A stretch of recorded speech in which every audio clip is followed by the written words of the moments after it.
A story worth telling now. I've been collecting stories from the Old West for nigh on 40 years. And this one here, well, it stays with you like the smell of your grandmother's Sunday pot roast. It happened back in '82 out in Wyoming Territory, when folks still remembered the war and what it took from us all. You know how some stories need telling, not the shoot-'em-up tales the dime novels peddle, but the real ones about ordinary folks finding grace in hard times. This is about Thomas Garrett, who came back from Antietam with ghosts in his eyes, and Clara Hayworth, who couldn't hear a blessed thing but understood everything that mattered. I first heard it from old Bill Henderson's daughter Emma. Must have been 1920 if she was teaching school by then, using those hand signals Clara taught her as a child. "Mr. Johnson," she said, "that woman saved more than just my father's friend. She showed our whole town how to truly see each other." Thomas Garrett stood stock still in his own doorway that June evening, watching a complete stranger move through his kitchen like she'd been keeping house there since creation. The woman hadn't answered when he'd called out at the gate, not a blessed word when he'd asked, "Can I help you, ma'am?" or "You lost?" Just walked right up to his porch with that worn carpetbag, dust covering her from bonnet to boot heel, and handed him a piece of brown grocer's paper with careful writing, "Clara Hayworth. Cook, deaf since childhood, now here she was, checking his pitiful stores like she was taking inventory at Milner's Mercantile. She lifted the lid on a pot where he'd burnt beans 3 days running. The smell still hung in the air like defeat itself. Her nose didn't even wrinkle. Just set it aside gentle-like and kept on with her business. The woman opened his mother's good cupboard, the one Mary had kept spotless until the influenza took her 2 winters back. Empty now except for a handful of flour going weevily and some salt hard as rock. Clara ran her finger along the shelf, checking for mouse droppings most likely, then turned those coffee-brown eyes on him, not pitying like the church ladies who still brought casseroles he couldn't bear to eat, not fearful like you'd expect from a woman alone with a strange man, just measuring, like she was reading his whole story in the slump of his shoulders. "Mrs. Hayworth," he said, louder than necessary, then caught himself. Land sakes, the woman couldn't hear thunder if it broke right over her head. But she turned anyway, must have felt his boot steps through the floorboards. Those old pine planks Mary's father had laid down in '71, they carried every vibration clear through the house. Clara pulled a small slate from her bag, the kind school children used, wrote quick and surefire monthly. That was what his notice had said, the one he'd hammered up at Milner's 3 days back with hands shaking like a newborn calf.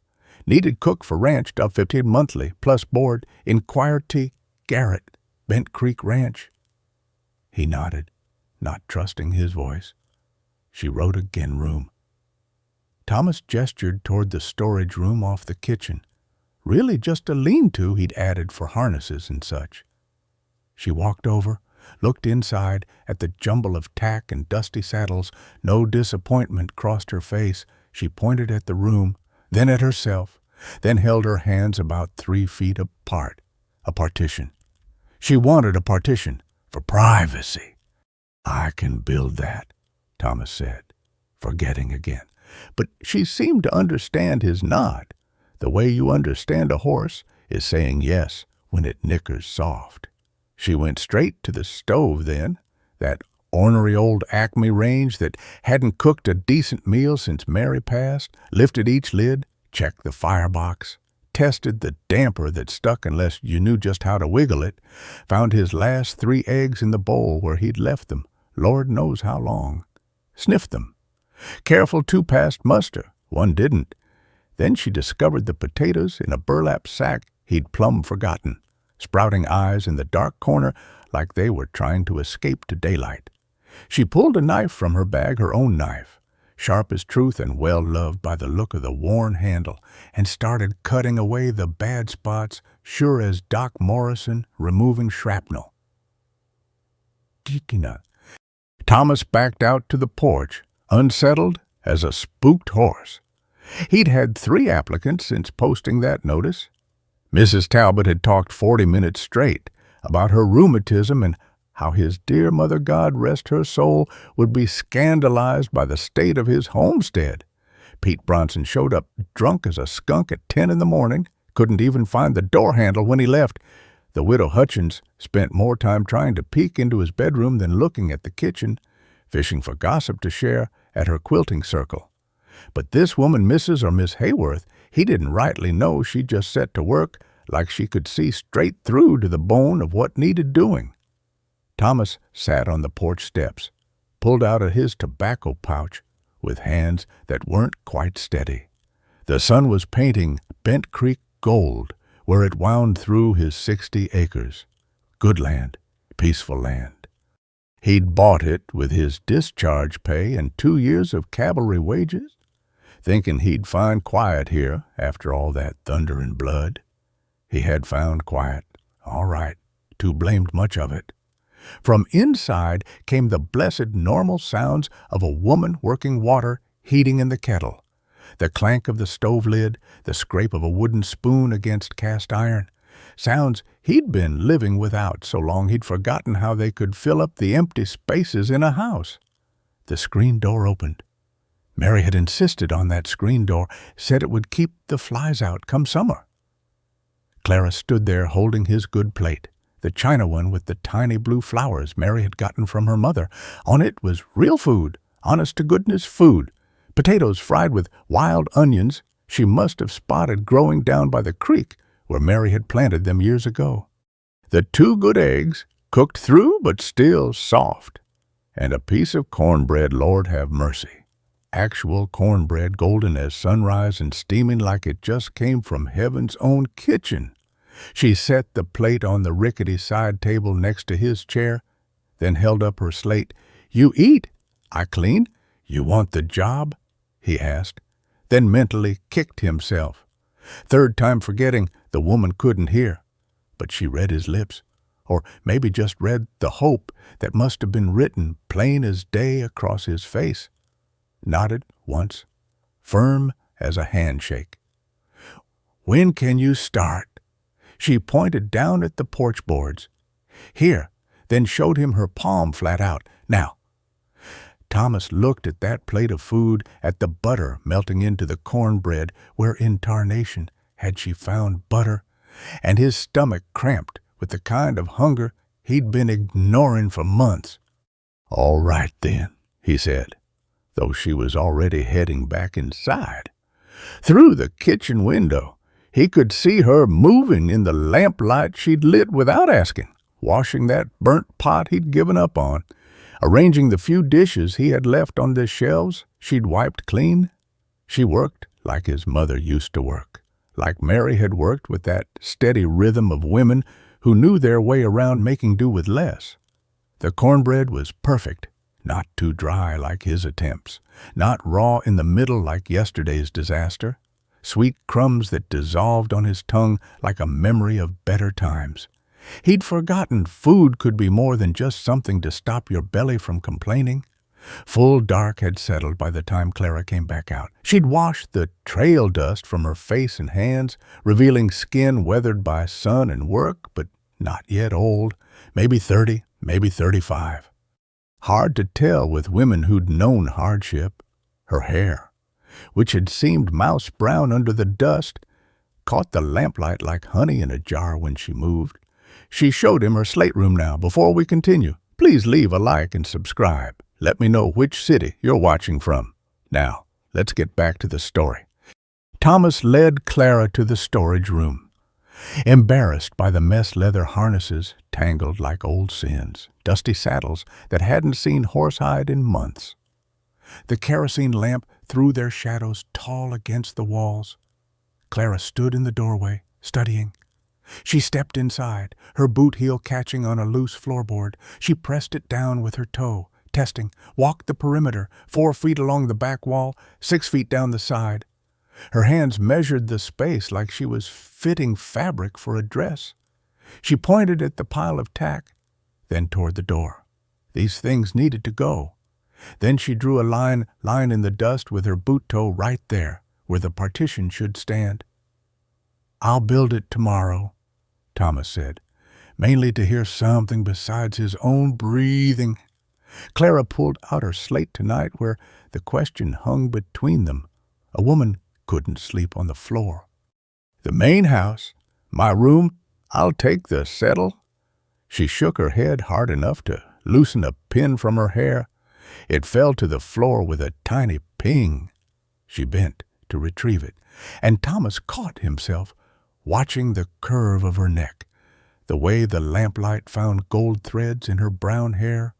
Clara straightened, wrote kitchen floor near stove. "You can't sleep on the floor." She gave him a look that said she'd slept in worse places and lived to tell it. If she could tell it, she wrote, "Blanket Thomas," fetched 2 wool blankets from the cedar chest, plus his mother's quilt, the wedding ring pattern, in blues and yellows. She accepted them with a nod, already turning away, done with negotiating. He stood there holding the lamp while she arranged the blankets near the stove's warmth, precise in everything, the blanket folded just so for padding, the quilt spread smooth as fresh cream. She sat down, pulled a black Bible from her carpet bag. The spine was broken from use, pages soft as cloth. "Good night, Mrs. Hayworth," Thomas said.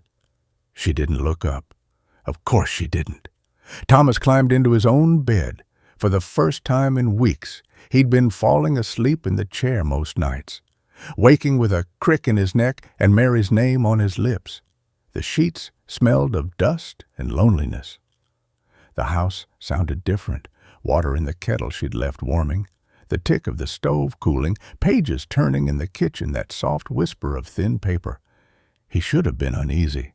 A stranger in his house, a woman who couldn't hear him if he called out, couldn't call for help if something went wrong. The town would talk. Mrs. Talbot would have opinions. But Thomas's belly was full of cornbread and properly cooked eggs. The kitchen smelled like coffee and soap instead of burnt beans and regret. Someone else was breathing in his house. He closed his eyes and didn't dream of Antietam. Morning came with the smell of real coffee, not the bitter tar he usually made. Thomas's boots sat by the bed. Dried mud brushed off. He didn't remember taking them off. The kitchen was empty when Thomas walked in. Clara's blankets, folded neat as a store display, tucked on a shelf. The coffee pot sat on the warming plate, still hot. A plate waited on the table biscuits that hadn't been there last night, golden brown and tall as his thumb. Beside them, a crock of butter and preserves he'd forgotten existed. Way back in Mary's pantry, through the window, he spotted Clara down by the creek, on her knees at the water's edge, scrubbing something. His shirts, the one he'd worn for a week straight, was spread on a flat rock, and she was working it with lye soap, her knuckles already red from the cold water. The partition. He'd promised to build it today.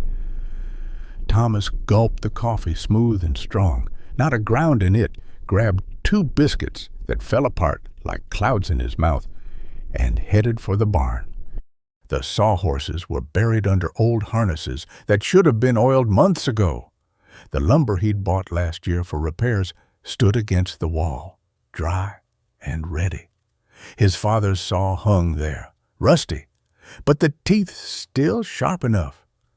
By the time Clara came back with an armload of wet clothes, he had the frame standing. She stopped in the doorway, his clean shirts dripping steady on the floor. She studied his work, then walked over and grabbed one of the posts, shook it. The whole frame wobbled like a newborn colt. She pointed at the base where he'd nailed it, then at a gap between the boards. Picked up his hammer. The weight of it didn't seem to bother her none, and demonstrated 3 quick taps at an angle, driving the nails sideways through both boards. The sound rang sharp in the small space. Thomas watched her hands. Short nails, clean, but with calluses across the palms and fingers. Working hands that knew their business. She set the hammer down, went to hang the wet clothes on the line he'd strung between 2 posts years ago and forgotten about. The sun climbed while he worked. The partition took shape 4 feet wide, 6 feet long, just like she'd showed him. He found an old broomstick that would work for a curtain rod. When he turned to ask Clara about fabric, she was already there with a piece of calico, faded blue with the tiny yellow flowers. Where had that come from? Must have been in Mary's things. She hung it while he held the rod steady. Her fingers brushed his as she adjusted the fabric, warm and rough and quick to pull away. When the partition was done, Clara went to the kitchen. Thomas followed, not sure what else to do with himself. She'd been busy while he worked. The dishes, what few he had, were washed and arranged on the cleaned shelves. The stovetop was scrubbed black and shining. Even the windows were cleaned, letting in more light than he'd seen in months. She was kneading bread dough on the table. The motion held him push with the heel of her hand, fold the dough over, turn it, push again. Her shoulders moved with the rhythm. A strand of hair had escaped her pins, swaying with each push. Flour dusted her forearms up to the elbows. Clara looked up, caught him staring, pointed at the door with a flour-covered finger, made a walking motion with 2 fingers. Go, leave, get out of my kitchen. Thomas went. The barn needed mucking, a chore he'd put off for weeks. The horses nickered when he entered, probably wondering why their stalls were finally getting attention. Manure and old straw, forked into the wheelbarrow, dumped on the pile out back that would go on the garden come spring. If there was a garden, there would be a garden now, wouldn't there, with Clara here? The sun hit noon high when 2 sharp knocks rang from the porch post. Thomas looked up from mending a bridle to see Clara in the doorway, pointing toward the house. The kitchen smelled like heaven might smell if heaven had a stove. Beef. Where had she found beef and onions and something else, rich and brown? Fresh bread cooling on the sideboard, coffee hot and waiting. She'd set the table with Mary's good china, the set with the blue roses her mother had brought from Pennsylvania. A proper tablecloth, too, pressed smooth.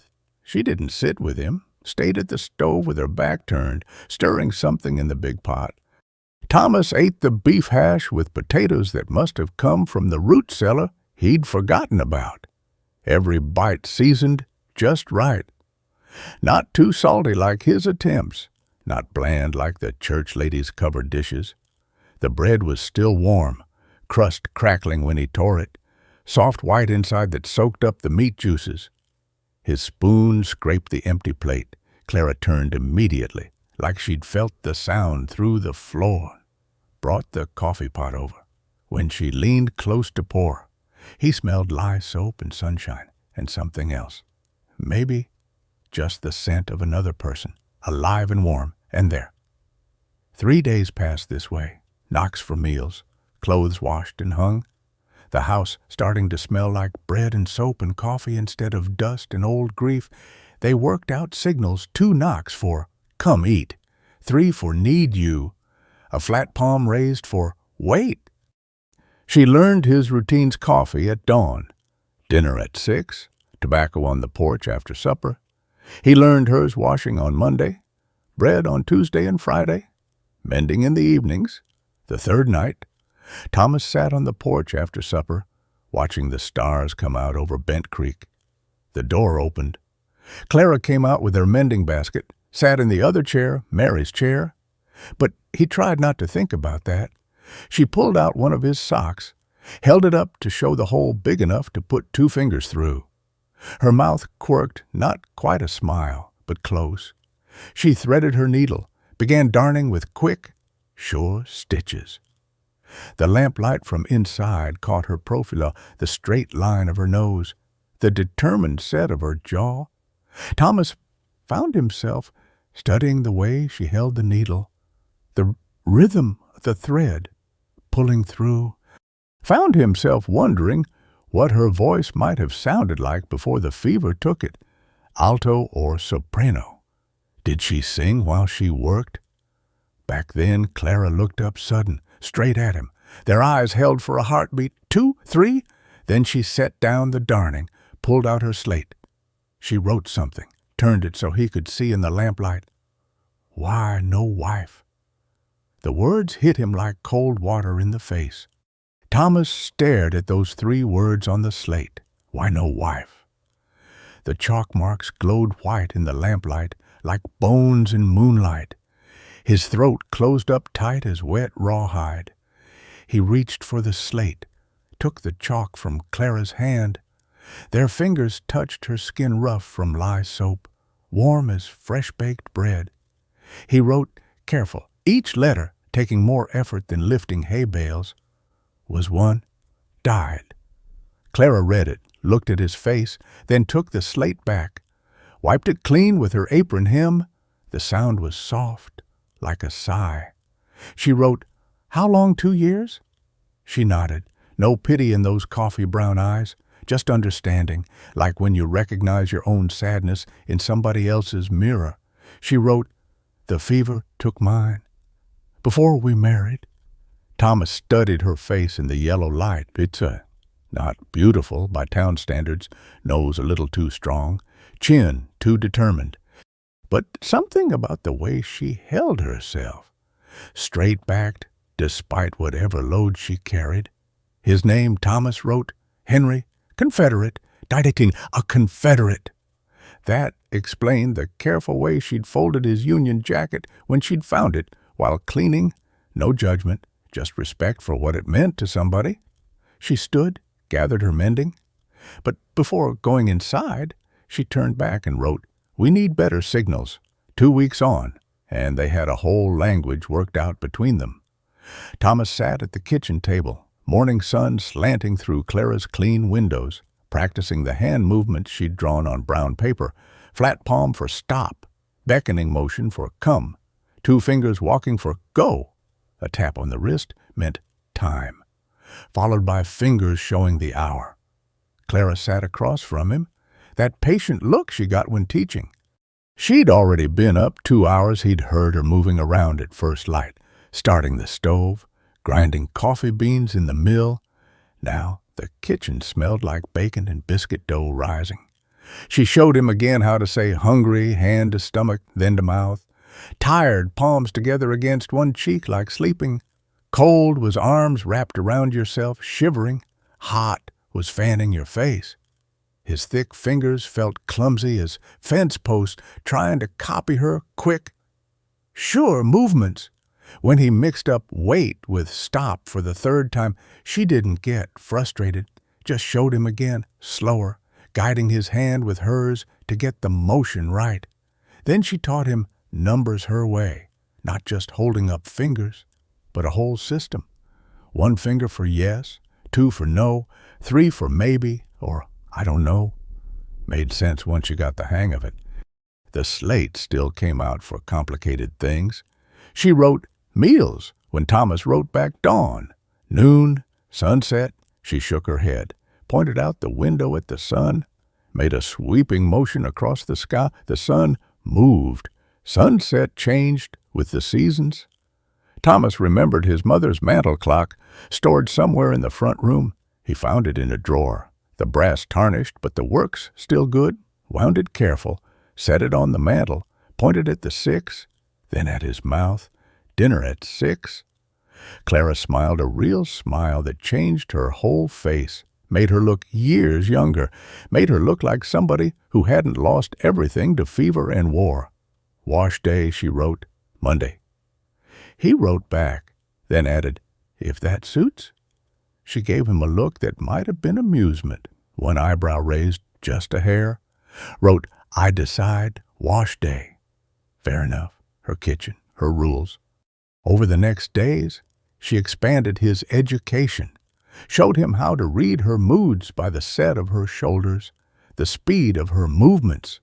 Quick, Sharp motions meant frustrated. Slow and careful meant tired. When she was content, her hands moved like water, smooth and easy. She taught him practical things, too. How to tell when bread was ready by the hollow sound when you thumped it. How to know when the fire was right for different foods, handheld at different heights.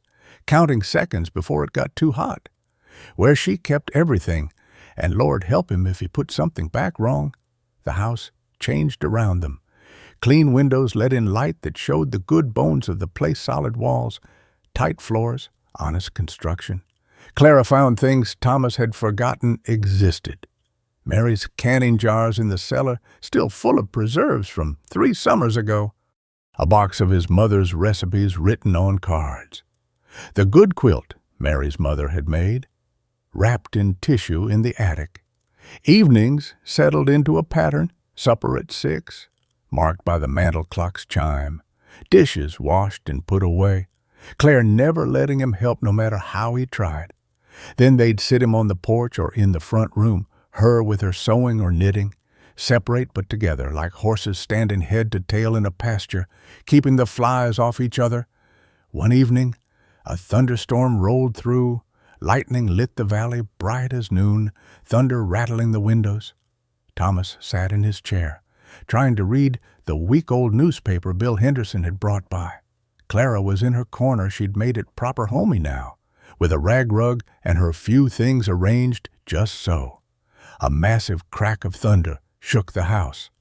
Thomas looked over to see if Clara was all right, forgetting again that she couldn't hear it. She was still sewing, steady as you please.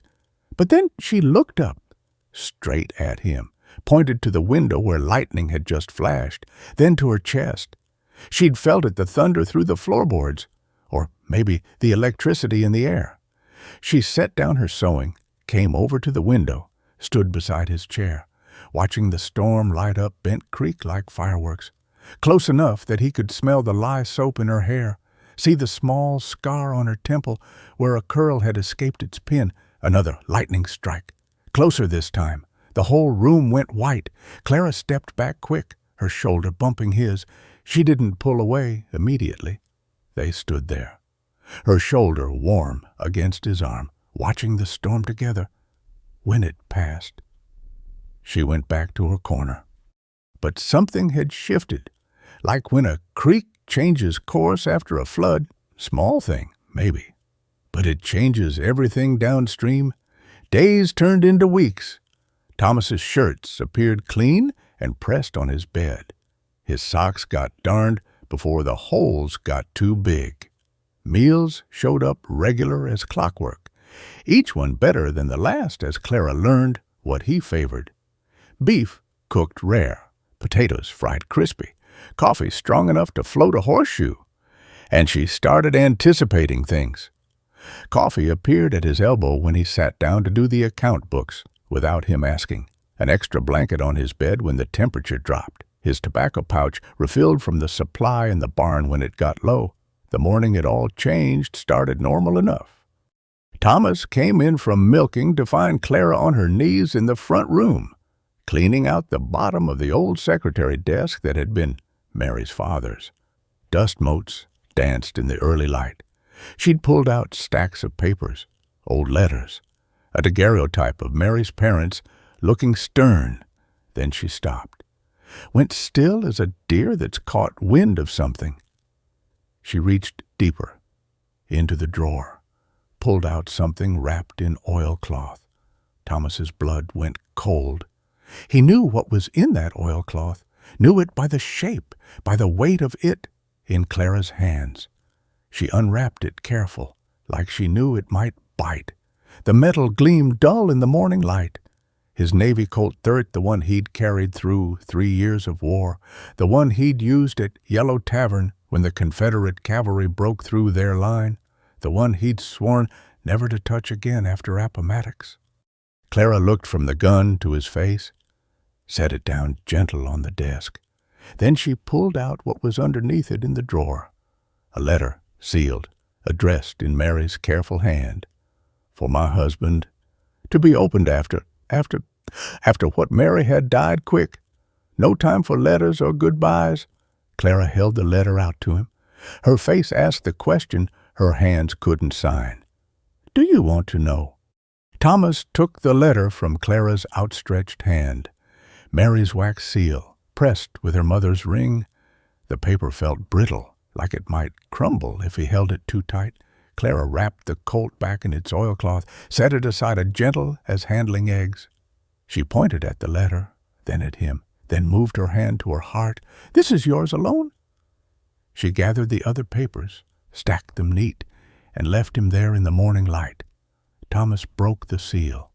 Mary's handwriting, careful and proper as always, my dear Thomas. If you are reading this, the influenza has taken me, as it took Mrs. Henderson's boy. I feel it in my chest tonight. That rattling Dr. Morrison says means pneumonia. By morning, I will likely be too weak to write. There are things you must know. The baby we lost. I never told you how it broke me. You were so gentle, so patient, but I could not give you what you needed.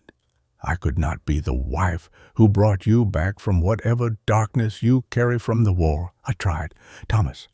The Lord knows I tried, but I am not strong enough. Perhaps someone else will be, someone who understands broken things. Forgive me, Mary. The paper shook in his hands. A grease spot where her thumb had touched. She'd been making biscuits that last good day, before the fever took hold. Thomas folded the letter, tucked it in his shirt pocket, stood there while the morning sun climbed higher, dust motes swirling like snow in the light. From the kitchen came the sound of Clara working the pump handle, squeaking, water splashing, the clank of the stove lid, normal sounds, living sounds. He found her kneading dough, that steady rhythm of push and fold and turn. She looked up when his boot scraped the threshold. Flour dusted her cheek where she'd brushed back a strand of hair. She studied his face, then went back to the dough. No questions in her eyes. She understood about letters from the dead. 3 days later, Clara stood on a chair in the front room, cleaning cobwebs from the ceiling corners with a broom wrapped in rags. Thomas sat trying to mend harness leather, but his eyes kept drifting to her ankles, showing beneath her skirt hem, the way she stretched to reach the high spots. She climbed down, moved the chair to the corner by the window, pulled open the lid of the old trunk that had sat there since he'd moved in. Mary's mother's trunk, he'd thought, never opened it. But when Clara lifted out the first item, Thomas's chest seized up tight. His uniform jacket, Union blue, gold sergeant stripes on the sleeves. The brass buttons still held their shine despite 5 years in that trunk. She held it up, and morning light caught on the insignia, 9th Pennsylvania Cavalry. Clara turned to look at him. The jacket hung from her hands like a question. Thomas couldn't move. His legs had gone to water. That jacket, he could still feel the weight of it, wet with rain and blood at 5 Forks, could smell the powder smoke that had seeped into every thread, could hear Captain Morrison shouting orders over the artillery thunder. Clara laid the jacket on the settle, smoothing it flat with both hands like she was calming a skittish horse. She reached back into the trunk. The saber came out next, still in its scabbard. The leather was cracked but holding. She drew it part way just enough to show the blade had kept its edge, no rust. The metal sang soft in the quiet room, a sound that made Thomas's hand go to his hip where it used to hang. She slid it back, set it beside the jacket. Careful, respectful. More items emerged. His campaign hat with the crossed saber's insignia, gauntlets stiff with age. His mess kit tin cup and plate that had seen 100 camps, the shaving kit with the razor that still held its edge, the brush worn down to nubs. Last came the photographs. Albumin prints in a leather folder. She opened it, studied the faces frozen in time. Company C at muster, September 1860. All those young faces trying to look older than they were, harder than they were. Clara's finger hovered over the images, found one face in the 3rd row, looked up at Thomas, eyebrows raised. You. Thomas made himself walk closer. His legs felt like they belonged to somebody else. He pointed at the young sergeant with the smooth face and straight back. Boy, didn't know what was coming. Didn't know about Wilson trying to stuff his guts back in at Antietam. Didn't know about Henderson's head exploding like a melon at Brandy Station. Didn't know about holding Peterson while he bled out at Yellow Tavern, begging for his mother. Clara studied the photograph, then his face. Her finger traced the air near his jaw, where the saber scar ran through his beard. Some Confederate boy. Couldn't have been more than 16, swinging wild in the rain at Five Forks. Thomas had let him live, knocked him cold instead of running him through. Wonder if that boy made it home. Clara set the photographs with the other things, stepped back, met his eyes. The moment stretched between them like telegraph wire, humming with things that couldn't be said, she could ask. With her slate, with gestures, could demand to know what kind of man he'd been in that uniform, what he'd done, what had been done to him. Instead, she began putting everything back. The photographs first, tucked in their folder. The mess kit, the saber, each item returned to its place. The jacket, folded proper sleeves crossed, collar straight. She closed the trunk lid, turned the key, handed it to him. Then she picked up her cleaning rags and bucket, went back to work on the windows. The glass squeaked under her pressure. Vinegar smelled sharp enough to make his eyes water. Thomas stood there, the trunk key heavy in his hand. She'd seen it all and asked nothing, demanded nothing, just folded it away neat and proper and gone back to making his house clean. Clara glanced over at him, saw him still standing there like a fence post. She set down her rag, pulled out her slate Sunday tomorrow, pot roast Sunday.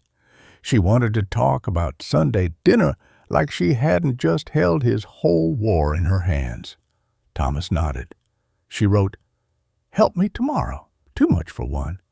Help her cook Sunday dinner, like normal people, like a normal house that hadn't seen ghosts." "All right," he wrote. That night, Thomas sat on the porch, smoking. The door opened. Clara came out with something in her hands, a small leather case. She sat in the other chair, opened it, held it out to him. A daguerreotype. Young man in Confederate gray. Butternut, really. The color faded to brown. Thin face, dark eyes, hair slicked back with pomade. Standing beside a photographer's painted column, trying to look older than his maybe 20 years. Clara took her slate Henry Watson, Richmond, 18th, then died Camp Douglas Prison, Chicago, 18, dysentery. Prison camp, not battle. Disease, filth, and neglect, maybe worse than dying clean in battle. Thomas handed back the photograph. Clara tucked it away, sat back in her chair. They watched darkness settle over Bent Creek, neither moving to light the lamp. Sunday morning came clear and bright. Thomas woke to the smell of coffee and something else, cinnamon maybe. Clara had been up before dawn, getting the roast ready. He found her in the kitchen, with bowls and ingredients spread across the table. She pointed at him, then at a bowl of potatoes, made a peeling motion. He was being drafted as kitchen help. They worked side by side, Thomas peeling potatoes while Clara seasoned the roast salt, pepper, something green from her herb garden. She showed him how to cut the potatoes uniform so they'd cook even, how to tell when the onions were translucent enough.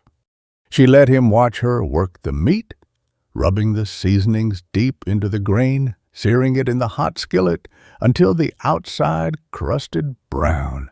The smell filled the kitchen, rich and deep as memory.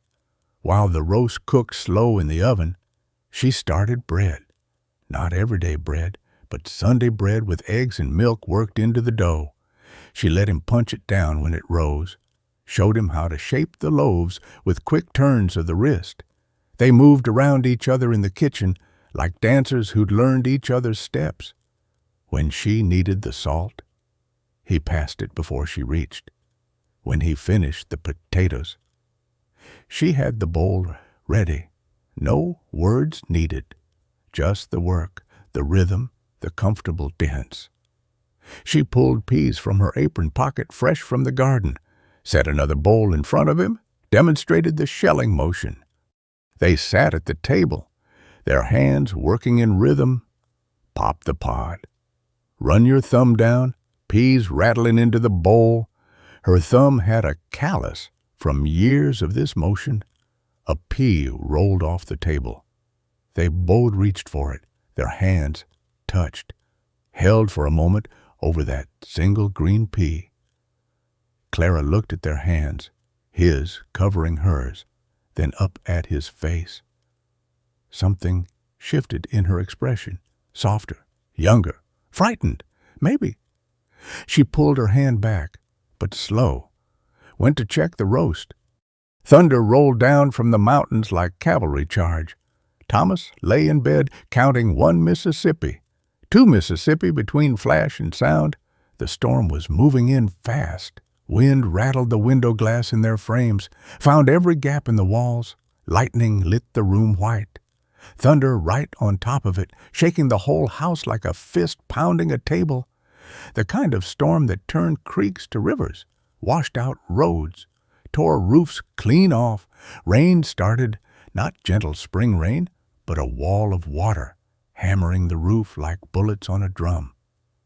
Thomas listened to it pound overhead. The roof was old, patched too many times. He'd meant to fix it proper last summer, but after Mary died, he'd let everything slide. Drip somewhere in the house, drip, drip, getting faster. Thomas swung his feet to the floor.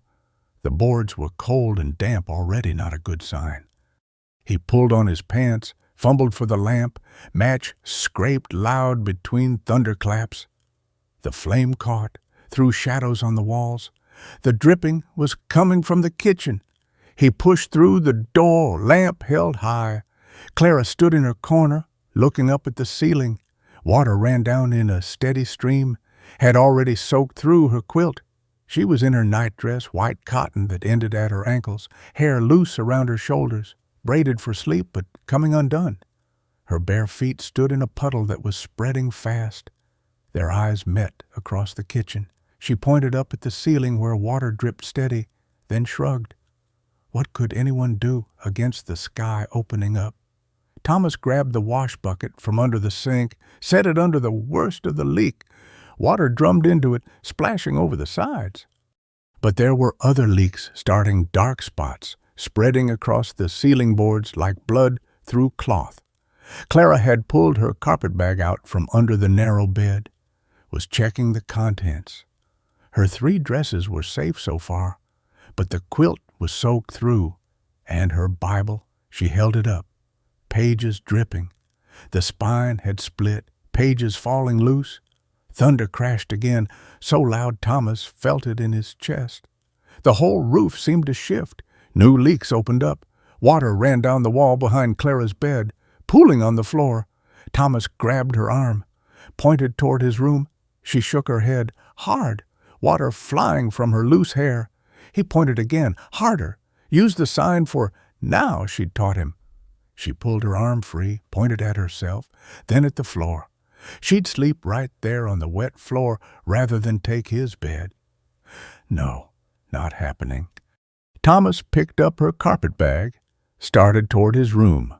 Clara followed, grabbed for the bag. He held it away, kept walking. His room was dry, the newer part of the house, built proper with good shingles. Clara stopped in the doorway, wouldn't cross the threshold. Water dripped from her nightdress, pooling at her feet. Thomas set her bag on the chair by the window, pointed at the bed, then at her, pointed at himself, then toward the front room where the settle waited.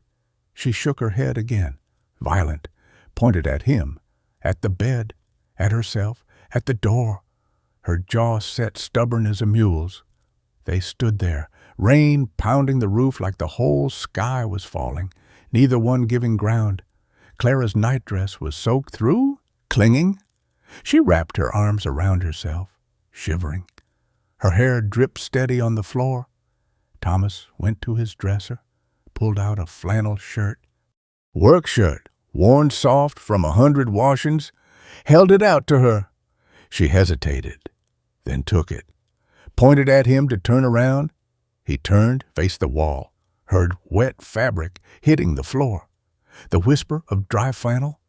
His chest got tight thinking about her in his shirt, nothing else. Her hand touched his shoulder. He turned. The shirt hung to her knees, sleeves rolled up 3 times to free her hands. Her wet hair made dark patches on the flannel. She pointed at the bed, then at him, then held up her slate. She must have grabbed it from the kitchen. Wrote, "This is not proper." Thomas took the chalk. "Neither is drowning." That almost smile crossed her face, just for a second. She walked to the bed, sat on the edge, looked small in his shirt, hair dark with water, dripping on Mary's mother's quilt. She looked at the bed, at him, at the bed again, stood up, pulled back the covers, got in fully dressed in his shirt, pulled the blankets up to her chin, pointed at the door. "Go!" Thomas took a spare blanket to the settle in the front room. It was too short. His feet hung off the end. The horsehair stuffing had worn thin, springs poking through. He shifted, trying to find a position that didn't involve metal in his ribs. Rain hammered steady. Wind howled around the corners of the house, looking for ways in. Lightning flashed through the windows, showing the room in glimpses. Mary's mother's furniture, his father's books, the trunk with his uniform. Thunder crashed directly overhead. The house shook. Thomas thought about Clara in his bed, in his shirt, her hair spread across his pillow where Mary's used to be. He turned onto his side. Springs jabbed his hip, turned onto his back, spring in his shoulder blade. The blanket was too small, his feet frozen. The storm raged on, hours of it. Water would be running off the mountains, turning every creek to a river. The road to town would be washed out for sure. They were trapped here together until it dried out. Gray light finally seeped through the windows. Rain still fell, but gentler now. The storm's fury spent. Thomas sat up, back screaming from the night on Bad Springs. The blanket was damp from moisture in the air. The kitchen was a disaster. Water pooled everywhere. The bucket overflowing. The ceiling boards were dark and swollen, looked like they might come down any minute. Clara emerged from his room, fully dressed in her brown dress, his shirt folded over her arm. Her hair was pinned up proper again, though still damp. She set the shirt on the table, surveyed the damage, looked at the ruined ceiling, the puddles, her corner where everything was soaked.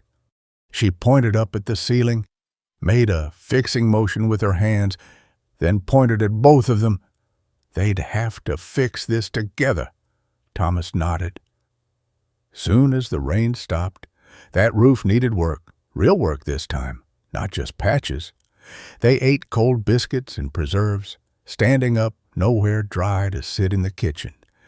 Clara had salvaged what she could from her corner, spreading her things to dry on chairs in the front room.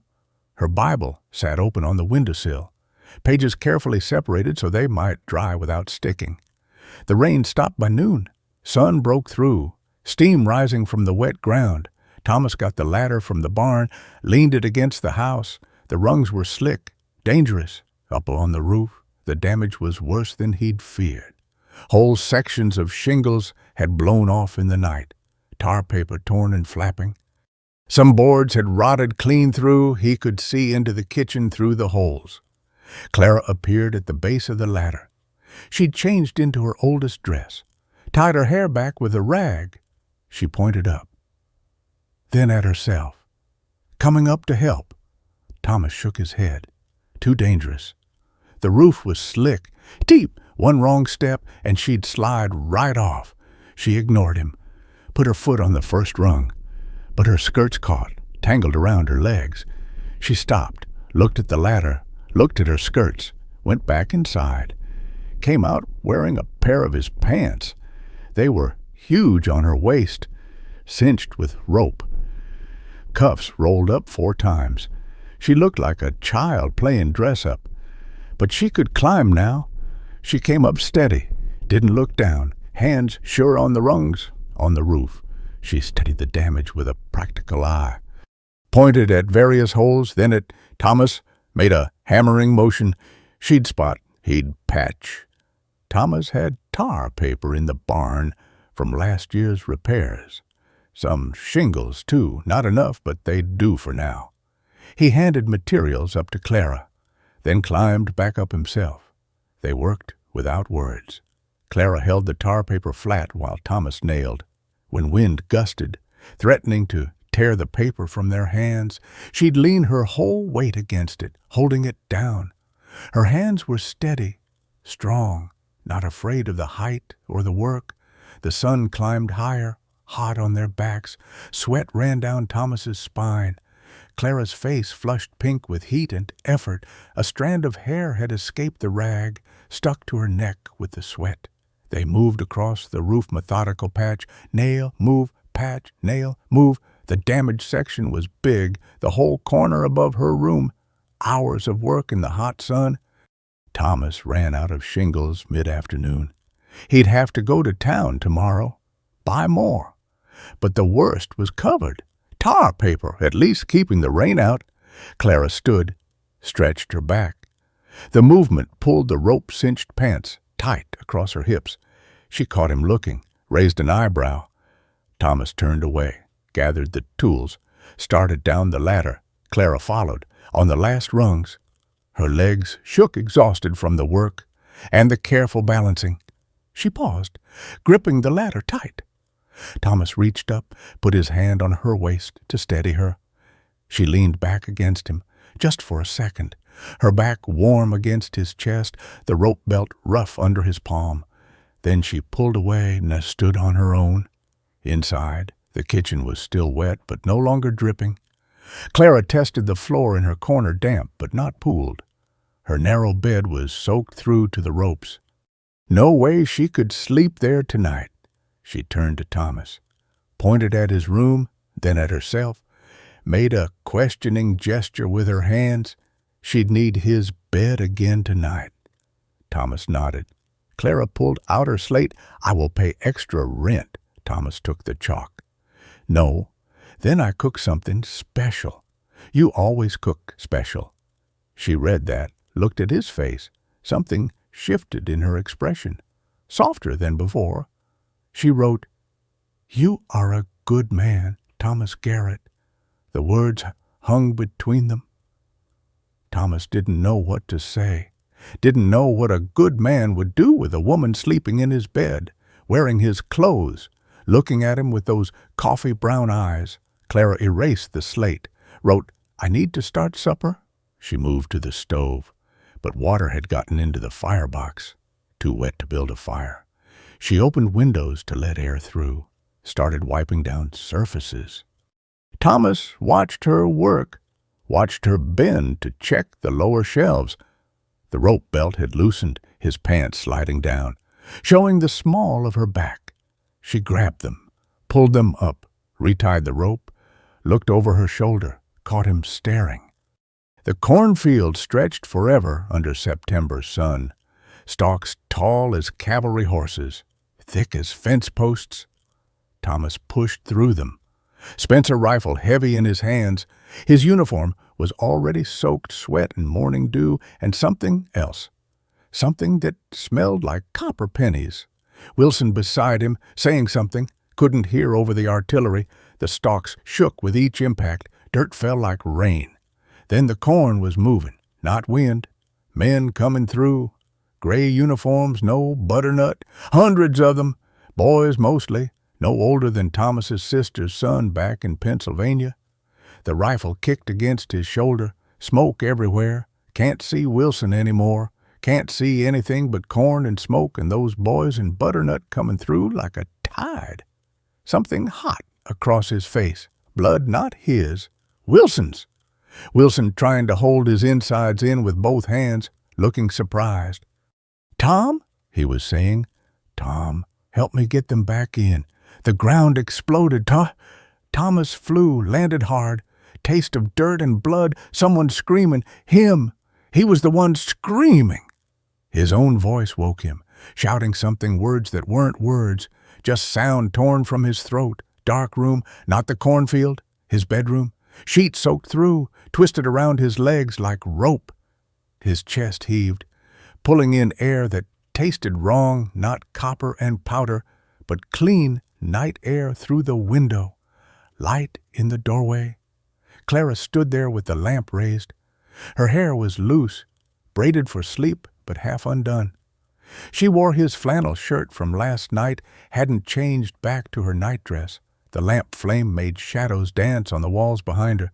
Her face was calm, not frightened by his shouting, not pitying, just there, steady as a fence post. Thomas sat up. The sheets fell away. His undershirt was soaked through, clinging cold to his skin. His hands shook as he pushed wet hair from his face. Could still smell it, the cornfield, the powder, Wilson's blood. Clara set the lamp on the dresser, came closer, not too close, just near enough that he could see her clear. She pointed at him, then touched her ear, then shook her head. I couldn't hear you. Then she touched her chest, right over her heart, made a fast tapping motion, but I felt it, through the floor. His thrashing must have shaken the whole house. Or maybe she'd seen the lamplight under the door. Had he lit the lamp? He didn't remember. The water glass lay shattered on the floor beside the bed. Must have knocked it over.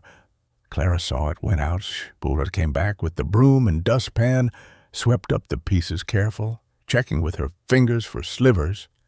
Found one stuck in a crack between floorboards. Worked it free with her fingernail. Thomas's breathing was slowing, the copper taste fading. But his hands still shook, couldn't make them stop. Clara pointed toward the kitchen, then at him, made the walking motion with 2 fingers. Thomas shook his head. He couldn't face her questions, couldn't write about it on that slate, couldn't make those memories into chalk words. She pointed again, firm, not asking. Then she walked out, taking the lamp. Thomas sat in the dark. His undershirt clung cold and wet. The dream was already breaking apart, Wilson's face going fuzzy. The cornfield fading, but the feeling stayed. The weight of it pressing down like dirt on a coffin. Light from the kitchen. Clara had lit more lamps, too. Maybe 3? The clock on the mantel chimed 3 times. 3 in the morning, that dead time when nothing good happens.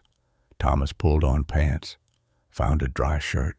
His legs felt like water. The floor seemed to tilt when he stood. In the kitchen, Clara had coffee brewing, real coffee, fresh ground, not reheated from dinner. The smell filled the room normal, clean, present. She sat at the table with the slate and chalk ready. A second chair pulled out, waiting. Thomas sat. The chair creaked loud in the quiet house. Clara poured coffee into 2 cups. His usual one, chipped on the handle. A delicate china one for her Mary's mother's, with the tiny pink roses. The coffee was hot enough to burn his tongue. Good. The pain was real, was not in a cornfield in Maryland. Clara pushed the slate toward him. He didn't take it. She wrote something, turned it so he could see. Henry screamed too. Thomas looked at her face. Those brown eyes steady on his, not looking away. She wiped the slate clean, wrote, for 3 days, before the fever took his hearing, 3 days of screaming, then silence, then 3 more days, silent screaming. I watched his mouth. She'd watched her man scream without sound, watched him die by degrees, locked in his own silent world. Thomas took the chalk. His hand shook. The letters came out crooked antietam. Clara nodded. She knew the name. Everyone knew that name. Bloodiest day in the whole war. Cornfield. She waited, patient as morning. 9 in the morning. Whole regiment gone. Not all gone. Some lived, but might as well have all died for how it felt. Clara wrote, you survived up to 5:47. Didn't. She looked at the number, wiped it away gentle-like, wrote Henry. Infection from a minor wound, toe, a toe. Man died from a wounded toe. Thomas had seen its small wounds going bad, killing slower, but just as sure as canister shot. Gangrene, she wrote, moved up his leg. Doctor wanted to cut. Henry refused, said, better dead than half a man. Young men say foolish things. Thomas wrote, yes. She underlined it twice. Then, were you young? 22. Henry was 23. I was 19. They sat with those numbers between them. Young. All of them so young. Thomas tried to remember being 22 before the war. Couldn't find that boy anywhere in his memory. Clara wrote, how often the dreams. She was asking about the dreams. 3, 4 times a week. Sometimes every night. 2 years since Mary died. Worse since then. Clara studied his face. Wrote Mary knew. Some, not all. The worst. Thomas's hand cramped around the chalk. He wrote one word, Spotsylvania. Clara's face changed. She knew that name, too. 20 hours of hand-to-hand fighting in the rain. The papers called it hell on earth, and they didn't know the half of it. She didn't ask for details. Instead, she wrote, I hear Henry sometimes. That didn't make sense. She was deaf. She touched her chest, then her throat, wrote inside, his voice inside. Thomas understood. The voices that lived in your bones, that spoke without sound. What does he say? That he's cold, always cold. Camp Douglas, prison camp in Chicago, middle of winter. Men froze to death in their sleep. Wilson says that too. Thomas wrote, they looked at each other, 3 in the morning, sitting at a kitchen table, trading ghosts. Clara wrote, show me. Thomas didn't understand. She stood, moved his coffee cup aside, cleared a space on the table, drew on the wood with chalk rough lines. A field? A road? Trees? Pointed at him. Show me. Thomas took the chalk. His hand moved without his permission. Drew the Union line here, Confederate advance there. The fence where they'd made their stand. The place where Wilson fell, where Henderson died, where Captain Morrison took grape shot. His hand kept moving, drawing the retreat, the second advance. The place where they ran out of ammunition and went to bayonets. The tree where he'd hidden, reloading with shaking hands while boys in butternut ran past, close enough to touch. Clara watched his hand move. When he stopped, unable to draw more, she studied the map, put her finger on the fence line where Wilson fell, drew a small croix. Then she wiped it all away with her sleeve. The chalk dust smeared across the table, white like snow, like fog, like nothing at all. She wrote, I wasn't there when Henry died. Where Richmond, hospital. They wouldn't let me in. Wrong uniform, wrong side. Northern woman, Southern hospital. I sat outside 3 days, heard him through the window. Then nothing. Knew he was gone when the screaming stopped. Thomas wrote, I'm sorry, don't be. We had 3 months together before he enlisted. 3 months of knowing. Clara touched her chest, then reached across the table, not quite touching his hand, just hovering there, an inch away. The gesture clear, knowing each other that way, the way men and women know each other. We were going to marry after, she wrote. Why not before his mother?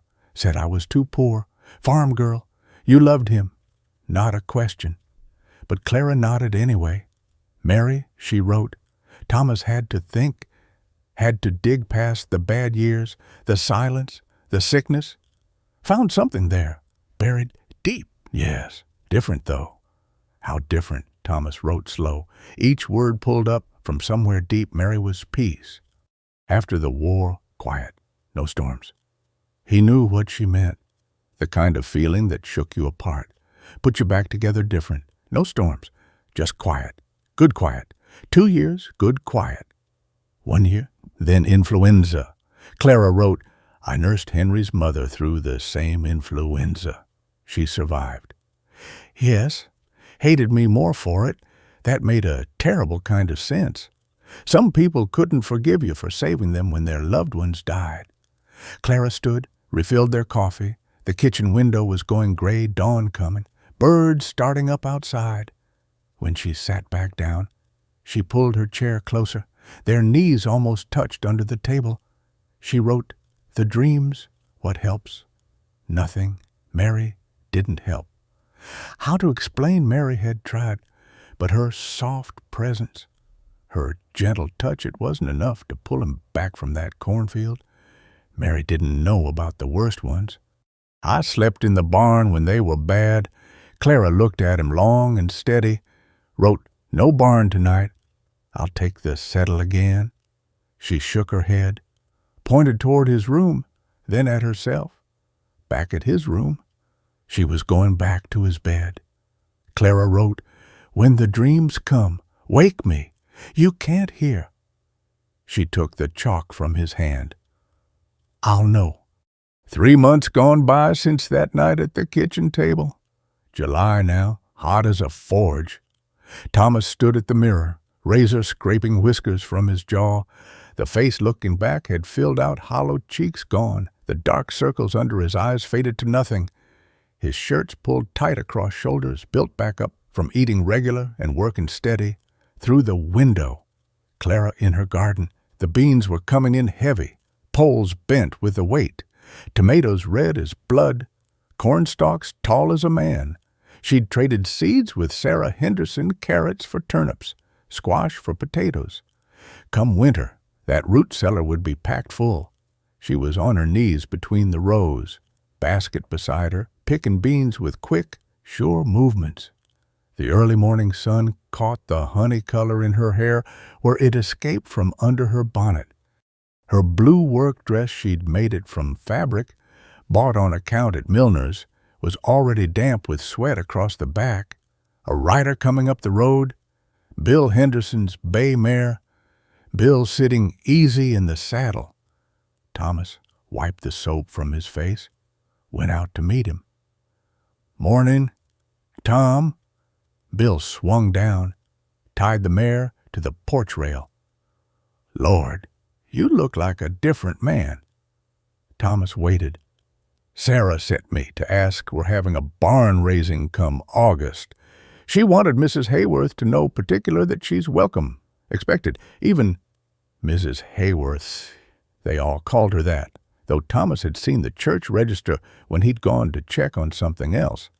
No marriage recorded for any Clara Hayworth in Wyoming territory. "I'll tell her," Thomas said. "You should bring her to town, to the Mercantile. Let folks see her proper." Bill's voice dropped. "Sarah says Mrs. Talbot's been flapping her gums." Thomas's jaw tightened. "What's she saying? The usual poison? Unmarried woman living with a man? How convenient she can't speak up for herself." Bill looked uncomfortable. "You know how that woman is. Nothing better to do than spread misery." Clara appeared around the corner of the house, carrying the full basket on her hip. She stopped when she saw Bill, nodded polite. The sun behind her made her dress near transparent, showed the shape of her legs. Bill touched his hat. "Morning, Mrs. Hayworth. Fine garden you've got there." Clara smiled, shifted the basket. A drop of sweat ran down her throat, disappeared into her collar. She looked at Thomas, made the sign for later and explain, then went inside. Bill watched her go. "Sarah's right. That woman's worked a miracle here. You look human again."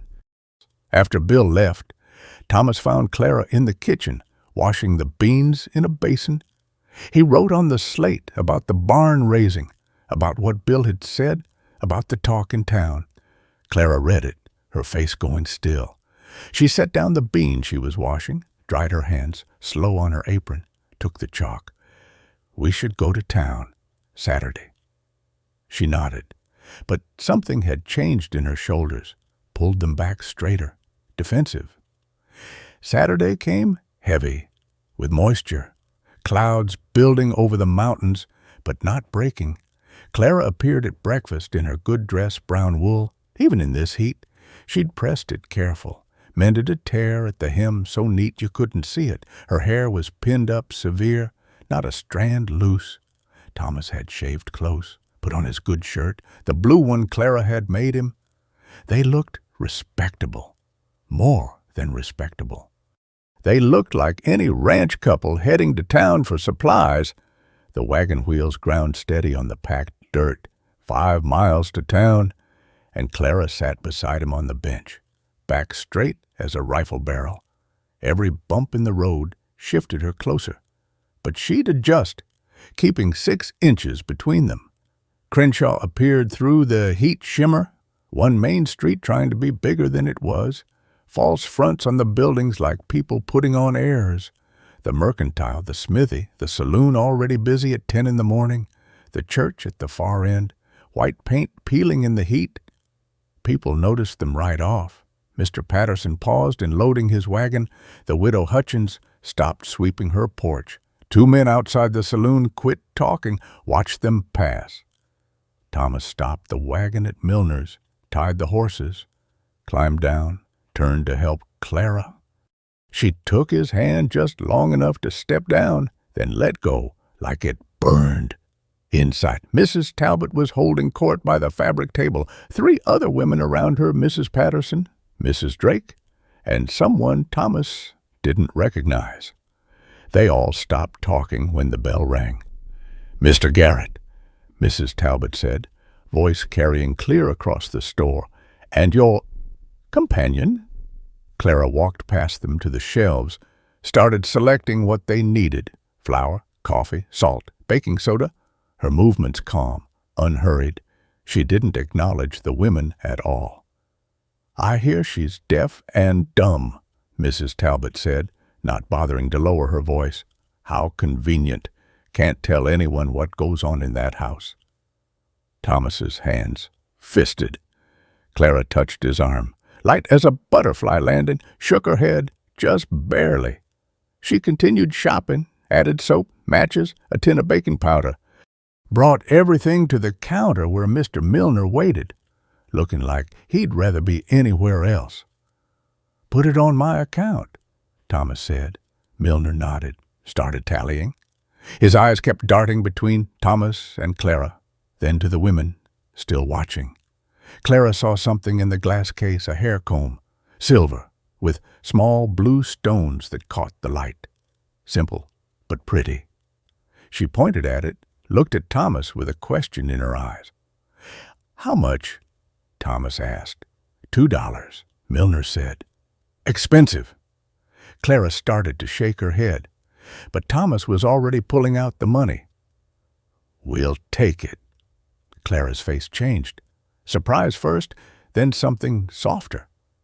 She touched the comb through the glass like she couldn't quite believe it. "For your wife." Mrs. Talbot had approached the counter, mean little smile on her face. "Oh, wait, she's not your wife, is she?" The store went quiet as a grave. Clara turned slow to face Mrs. Talbot. Then she pulled out her slate and chalk from her bag, wrote something, held it up, not for Mrs. Talbot to read, for Thomas, not yet. Thomas read the words, read them again, looked at Clara's face. Her chin was raised, defiant, but her eyes were on his, waiting. "No," Thomas said to Mrs. Talbot, voice steady.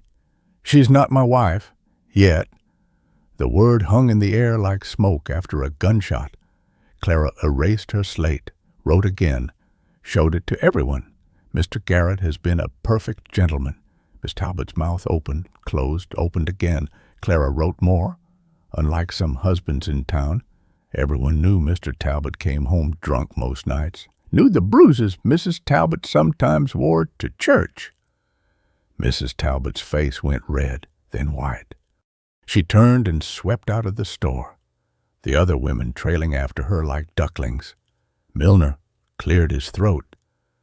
"That'll be $8.40 total." Thomas paid. Clara picked up the comb, turned it so the stone caught the light, smiled, not the careful small smile she usually gave, but something real and bright.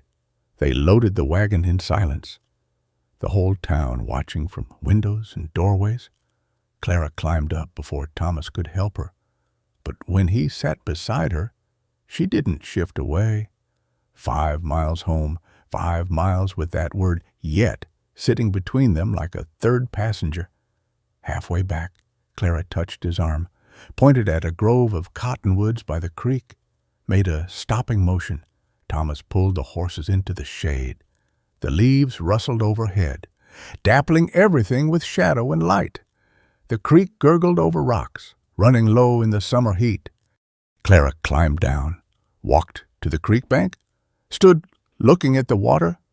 Thomas followed, stood beside her, close enough to smell the soap in her hair. See the pulse beating in her throat. She pulled out her slate. "You said yet?" "Yes." Why, Thomas took the chalk. His hand was steady now. "Sure. Because I watch you in the garden every morning. Because the house doesn't feel empty anymore. Because I sleep better when you're there." Clara read it, took the chalk back. "That's not a reason to marry." "What is?" She thought for a long moment. Wrote, "When being apart would hurt more than being together. Doesn't it already?" Clara looked at the creek. A leaf floated by, spinning in the current. She wrote, "I can't hear. Ever. That won't change. I know. Children might be deaf, too. Children." She was thinking about children. Thomas's chest got tight. "I know that, too. The dreams won't stop. I know that most of all." Clara turned to face him full on. The afternoon light caught the honey in her hair, the gold flecks in her brown eyes. She wrote slowly, each letter careful. "Are you asking?" Thomas took the chalk. His hand shook just a little. "Yes." Clara stared at the word, at his face, at the word again. She took the slate, erased it completely clean, handed it back to him, empty. Then she walked to the wagon, climbed up and sat waiting. Thomas stood by the creek, empty slate in his hands, her answer unwritten. A fish jumped, silver flash in the sun. The cottonwood leaves rustled like whispers.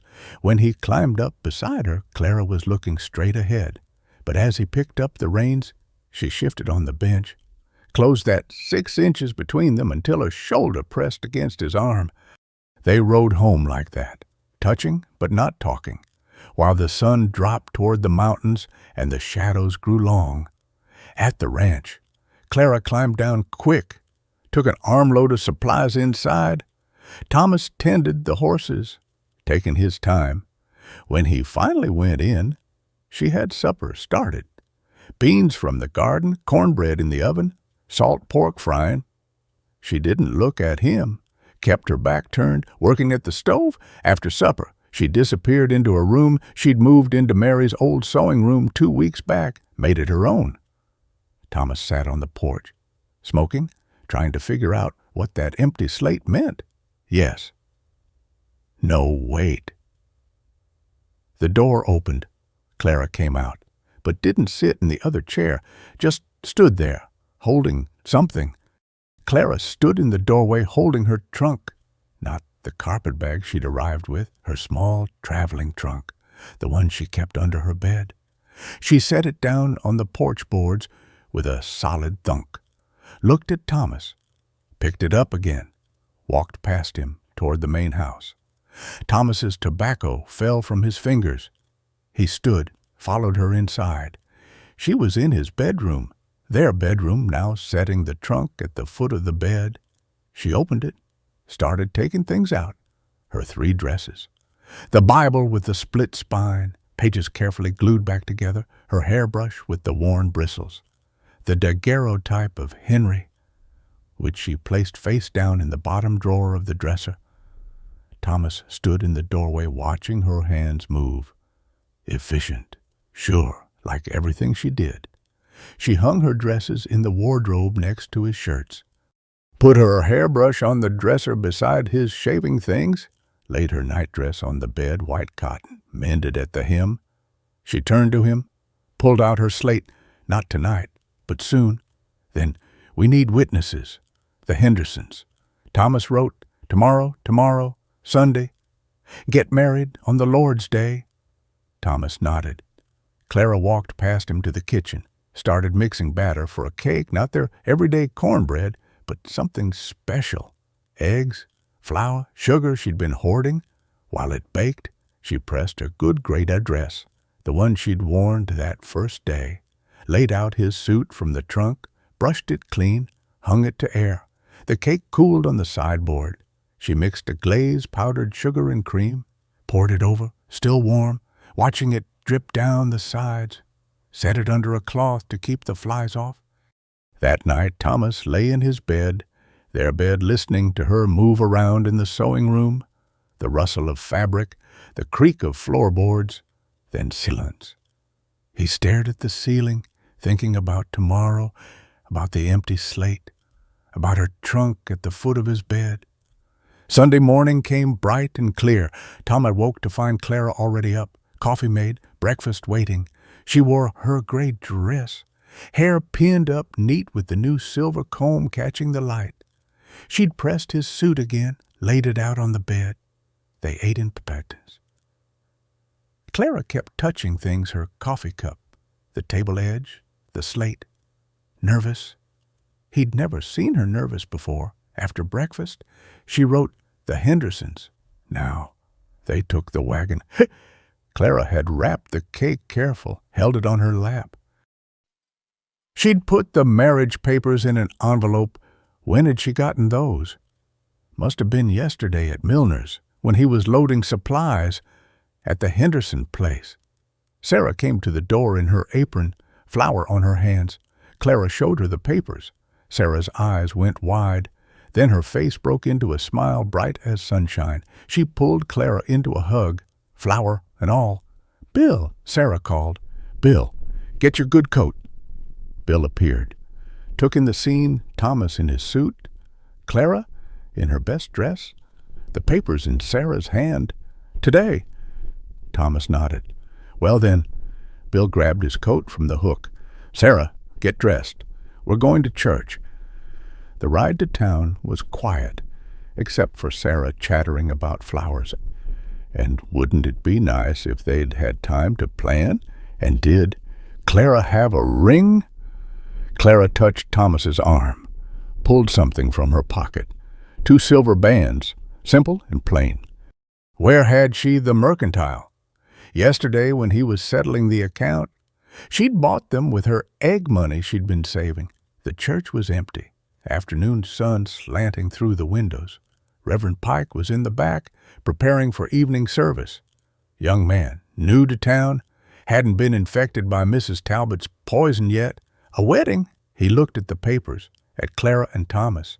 Today, Clara wrote on her slate, showed him, "Please, the woman is deaf and mute," Thomas said, "but she understands everything. She can read and write."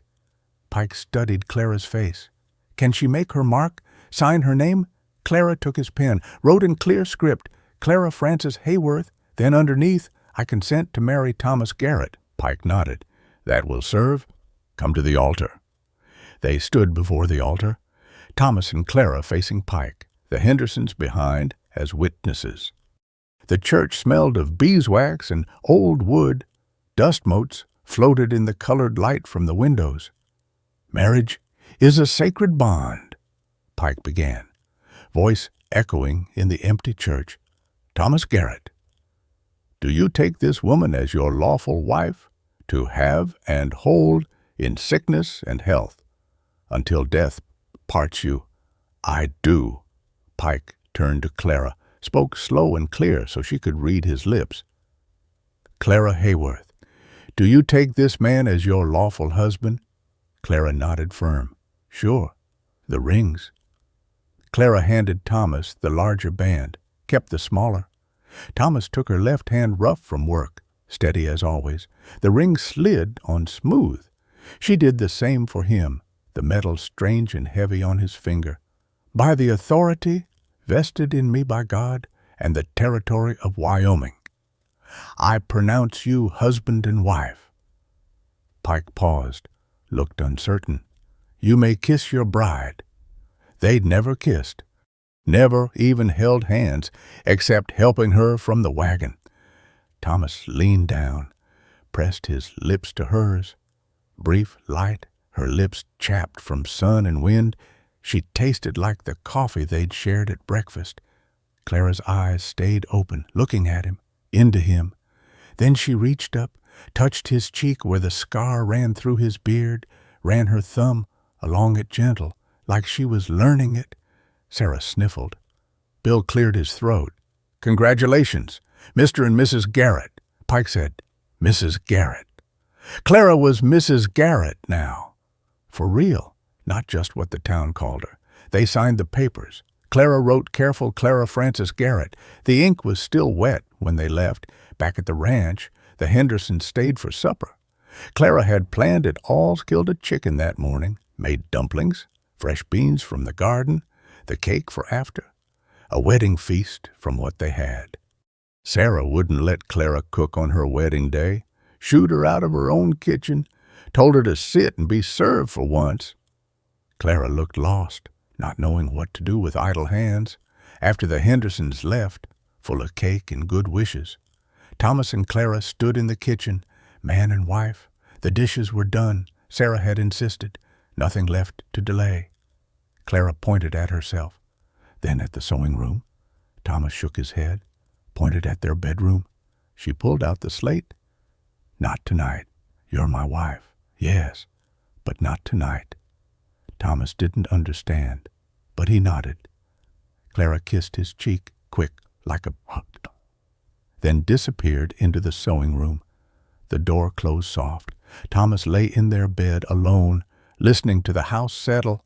His wedding night, and his bride was sleeping one room over. But she was here, in his house, his wife. That was enough for now. Morning came with Clara beside him.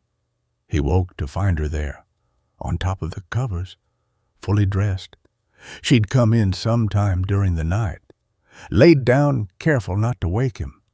Her hand was on the mattress between them, fingers almost touching his. Days passed. Clara moved more of her things into their room, but still slept in the sewing room. Then one night, a week after the wedding, Thomas woke from a dream. Not a bad one, just Mary calling his name. Clara was there, in her nightdress, standing by the bed. She pointed at the space beside him. He pulled back the covers. She got in, stayed on her side, but under the covers now. Progress. By October, she was sleeping there every night. They'd learned to move around each other in the space, who got which side of the dresser, how to navigate when they were both dressing. She still changed clothes in private, but she'd let him see her hair down, brushing it before bed. November came cold and early. First snow on the mountains. The root cellar was full from Clara's garden. Preserves lined the shelves. The house was ready for winter. Thomas found Clara one morning standing at the window, hand on her belly. She turned when his boots scraped the floor, pointed at her stomach, held her hands apart the size of an apple, maybe, made a rocking motion with her arms. A baby. Thomas crossed to her, put his hand where hers had been, still flat, mostly, but different, firmer. Clara wrote on the slate, June maybe, 7 months. They'd been married 3 months, which meant she wrote, "I knew at the creek," before I said yes. She'd known she was carrying his child when he proposed, when she moved her things into his room, when she stood at the altar. "Why didn't you tell me?" Would it have mattered? Thomas thought about it. Wrote no. Clara smiled, took his hand, placed it back on her belly. He felt nothing yet, but knowing it was there, their child, made in those nights when she'd finally let him close, changed everything. Christmas Day, 883. Snow fell soft outside. Clara had made a feast ham from the Hendersons' pig, sweet potatoes, beans she'd canned in July. The tree Thomas cut was small but decorated with strings of dried berries and paper angels Clara had made. Emma Henderson was there, had been coming twice a week since October to learn hand signs from Clara. 8 years old and quick as a whip, she'd already learned the alphabet and dozens of words. "Mrs. Garrett," Emma said, then signed along with the words, "Thank you for teaching me." And Clara signed back, and Emma translated for her parents. She says I'm her best student. After dinner, while the men split on the porch despite the cold, Emma felt the baby kick. Her eyes went wide. Does it hurt? She signed to Clara. Clara shook her head, signed something back. She says it feels like hope. Emma translated. That night, Thomas read aloud from the Bible while Clara sewed tiny clothes for the baby. She couldn't hear his voice, but she liked watching his mouth move, the rhythm of the words. The fire crackled in the stove, snow tapped against the windows. Clara's needle flashed in the lamplight, in and out, making something from nothing. She looked up, caught him watching, set down the sewing, signed something he'd learned, happy. He signed back, the gesture still clumsy, but clear, home. Clara stood, crossed to his chair, sat on the arm of it, leaning against him. Her belly was round now, pressing against his arm. The baby moved, and he felt it little flutter like a bird's wing. Outside, snow kept falling. Inside, the house was warm and full of light, full of life. The empty space all filled up. They sat like that, watching the fire, her weight warm against his side. Thomas thought about the letter in his pocket, the one from Clara he'd found that morning, tucked in his shaving kit. Thank you for saying yet had become now had become always, and always, Thomas figured, was just another word for home. Connecting hearts. When old Emma Henderson told me this story in 1925, her fingers still moved in those signs Clara taught her 43 years prior. Mr. Johnson, she said. That woman didn't just save Thomas from his ghosts. She showed our whole town something. What struck me most wasn't the romance, but the courage, two broken people choosing connection over safety. Every frontier town had its share of damaged souls returning from war. Women who'd lost everything to fever, communities split by gossip. But Clara and Thomas proved that understanding doesn't require words, that healing happens in small gestures, that the deepest love grows in silence between people brave enough to be broken together. Story. Note: this narrative was inspired by historical accounts from Wyoming Territory, crafted solely for entertainment and reflection purposes. This story does not condone, encourage, or promote any form of violence, discrimination, or harmful behavior toward any individual or group. All characters and events portrayed within are products of creative imagination. Any resemblance to actual persons, living or deceased, or to actual events is purely coincidental. The depiction of historical attitudes, disability, and trauma is intended to honor the resilience of those who lived through such challenges, not to romanticize suffering or hardship.